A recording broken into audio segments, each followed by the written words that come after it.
안녕하세요. 월간 예일교회 박연휘입니다. 오랜만에 인사드립니다. 지난달은 중등부 야외 활동으로 월간 예일교회를 한 달 쉬게 되었는데요. 한 달 사이에 전하고 싶은 예일교회의 다양한 소식들이 참 많았습니다. 다양한 교회 활동과 중등부에서 새롭게 준비한 코너까지 조금 더 업그레이드된 월간 예일교회 지금부터 만나볼까요? 그 전에 먼저 좋아요와 구독 부탁드립니다. 먼저 처음 들려드릴 소식은 예일교회 새 소식입니다. 지난 예일교회의 다양한 활동 한번 만나볼까요? 코로나 백신 다들 맞으셨나요? 조금씩 우리의 일상이 회복되어 가고 있는 동시에 우리가 새로운 일상을 만들어 가고 있음을 보게 됩니다.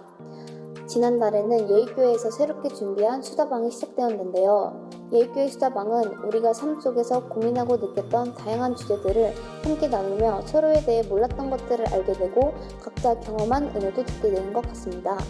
뿐만 아니라 한 달에 한 번 수다방에 직접 찾아가는데요. 지난달은 황준식 스님의 알도 바보샵을 찾아가 함께 삶도 나누고 간증도 듣는 시간이 있었습니다. 또 지난달 예일교회는 완전히 새롭게 달라진 오픈워십을 진행했는데요. 오픈워십은 매월 셋째 주에 하는 예배로 교회에 처음 오시는 새신자들 혹은 교회를 그냥 다녀보기만 한 사람들 그런 이들에게 복음이라는 콘텐츠를 영화, 음악, 책, 연극 등 다양한 도구로 전하기 위해서 연구 중에 있습니다. 지난달은 김씨 표류기라는 영화 속에서 우리가 살아갈 희망에 대해서 또 그리스도인들이 이 땅에서 어떤 모습으로 살아야 하는가에 대해서 나누었는데요. 유건일 형제의 간증과 누가로운 제이콥 또 리크리에이션 밴드까지 함께하여 더욱 풍성한 예배였습니다. 이번 달에도 예일교회는 살아있다는 것을 잘 보여주고 있습니다. 모든 세대가 말씀 안에서 하나가 되는 것, 이것이 교회의 참된 모습이라고 생각합니다. 지금까지 우리 교회 새 소식 이해찬이었습니다. 예일교회 수다방 그리고 매월 셋째 주 오픈워십에 많은 관심 부탁드립니다. 네, 다음은 예일 축구팀 소식입니다. 드디어 오랜만에 축구가 다시 시작되었는데요. 이번에는 작년부까지 함께해서 더욱 의미 있는 시간이었습니다. 많은 분들이 후원해주시고 또 차량, 음료 등으로 헌신해주셔서 청년부가 너무 좋아했다는 소식이 있었습니다. 지금부터 축구팀 소식 보겠습니다. 축구팀 영상 보기 전에 알려드릴 게 있습니다. 이 영상에 나오는 배경음악은 챔피언스 리그의 주제가인데요. 이 노래는 현수가 직접 연주하고 만든 음악입니다. 그러면 지금부터 예일교회 축구팀 경기 하이라이트 보겠습니다. 아래로 위로 하나 둘 셋 파이팅!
이번 소식은 저희가 새롭게 준비한 찬양 속 숨은 이야기입니다. 우리가 평소 듣고 즐겨 부르는 찬양의 숨겨진 이야기들을 함께 들어보려고 하는데요. 알고 들으면 더 은혜가 되는 찬양, 긴 말 필요 없이 한번 만나볼까요?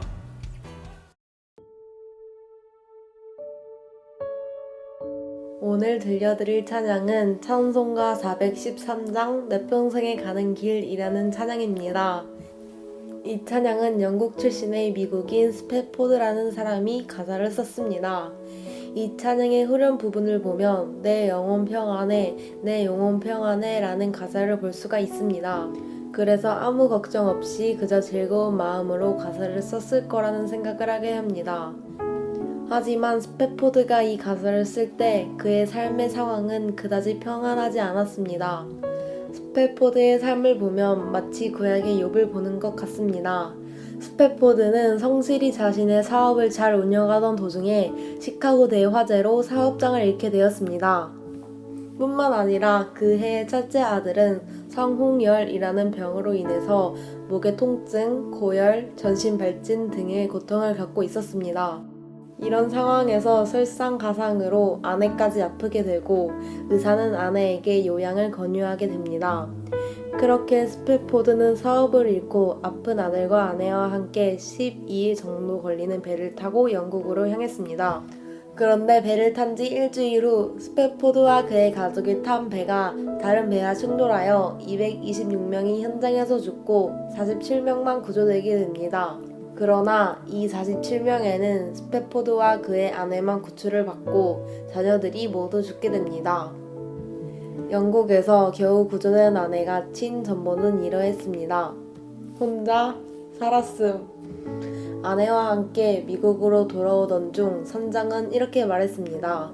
스패포드 씨, 지금 당신의 아이들이 잠들어 있는 바로 그 지점을 통과하고 있습니다.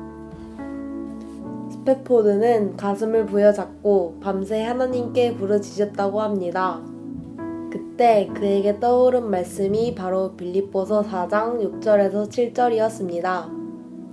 아무것도 염려하지 말고 다만 모든 일에 기도와 간구로 너희 구할 것을 감사함으로 하나님께 아뢰라. 그리하면 모든 지각에 뛰어난 하나님의 평강이 그리스도 예수 안에서 너희 마음과 생각을 지키시리라.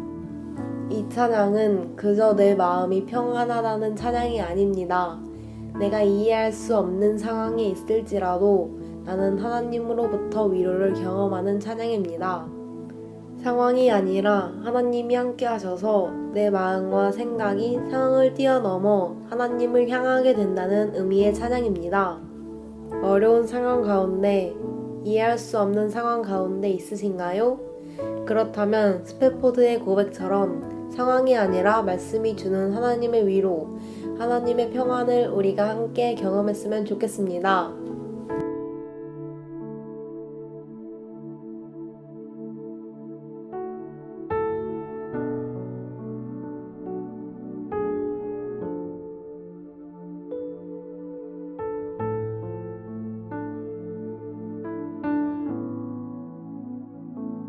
내 평생에 가는 길 순탄하게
네, 마지막 소식은 진표의 선교 소식입니다. 오늘은 어떤 소식을 들려줄까요? 이번 달 선교 소식 만나보겠습니다. 신차오, 오늘 소개해드릴 나라는 바로 베트남입니다. 특별히 우리에게 익숙한 이유는 쌀국수 때문. 우리에게 익숙한 이유는 아무래도 우리 교회에 도티처 성도님이 계시기 때문인 것 같습니다. 베트남의 수도는 하노이, 위치는 지난번에 본 태국 옆에 있습니다. 베트남은 공산국가인데요. 그러다 보니 종교가 자유롭지는 않습니다. 하지만 선교가 아예 되지 않은 것은 아닙니다. 하나님의 선교는 상황에 구애받지 않습니다. 이런 어려운 상황 가운데서도 하나님께 돌아오는 사람들이 생기는데요. 한국 오픈도어라는 선교단체를 통해 올라온 기사에서 최근 기독교인이 된 한 베트남 성도가 한 마을 정부에 의해서 박해받고 있다는 소식입니다. 지난 6월 아내와 함께 예수님을 영접한 마을의 첫 번째 기독교인 다오라는 형제는 아내와 자녀와 함께 살 집을 짓고 있었는데요. 그런데 지방 정부가 다오에게 건축 허가를 내주지 않고 2번이나 짓고 있던 집을 무너뜨리라고 했다는데요. 그리고 이렇게 말했다고 합니다. 집을 짓고 싶으면 네가 믿는 하나님의 있는 곳에서 지어라. 이에 기도를 부탁한다는 메시지를 보내는데요. 참 어려운 곳에서 신앙을 지키고 있는 다오, 그리고 그를 돕고 있는 지역 교회와 선교단체들, 이 모두를 위해서 우리의 기도가 필요한 때입니다. 경기도 광주에는 베트남 공동체가 있습니다. 그곳에서 푸억 전도사님과 가족은 국내에 들어와 있는 많은 베트남 노동자, 이주민 여성들을 전도하고 양육하고 계십니다. 선교가 필요하지만 쉽지 않은 나라 베트남, 그곳에 있는 현지 교회의 선교와 또 우리나라의 많은 베트남 전도를 위해 기도가 필요한 것 같습니다. 지금까지 선교 소식의 김진표였습니다. 감사합니다. 네, 지금까지 예일교회 소식이었습니다. 올해의 마지막 한 달을 앞두고 있습니다. 여러 가지 질문들이 있겠지만 올해의 나는 어떤 말씀을 듣고 배웠는가? 나는 얼마나 예수를 조금 더 알게 되었는가? 이런 질문에 답할 수 있는 남은 2021년이 되었으면 좋겠습니다. 지금까지 월간 예일교회 박연희였습니다. 감사합니다.